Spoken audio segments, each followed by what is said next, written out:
রাহুল বন্দ্যোপাধ্যায় ভারতীয় অভিনেতা।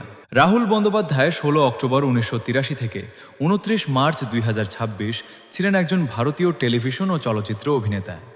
৩ বছর বয়সে তার বাবা ও অভিনেতা বিশ্বনাথ বন্দ্যোপাধ্যায়ের সাথে তিনি রাজদর্শন নাটকে বিজয়গড় থিয়েটার দলে অভিনয় করেন।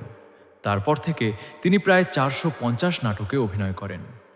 প্রথম চলচ্চিত্র রঞ্জিত রায় পরিচালিত প্রবাল রঙের আলো ১৯৯৫।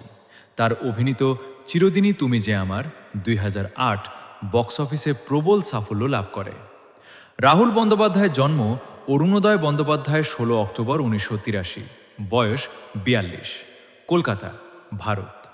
মৃত্যু মার্চ ২৯, ২০২৬, তালসারি, ওড়িশা, ভারত।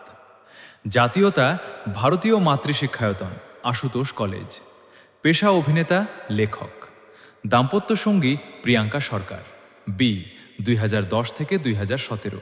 সন্তান ১। ২০২৬ সালের ২৯ মার্চ পশ্চিমবঙ্গের পূর্ব মেদিনীপুর জেলার তালসারিতে টেলিভিশন ধারাবাহিক ভোলে বাবা করে গায়ে শুটিং চলাকালে অভিনেতা রাহুল বন্দ্যোপাধ্যায় জলে নামেন।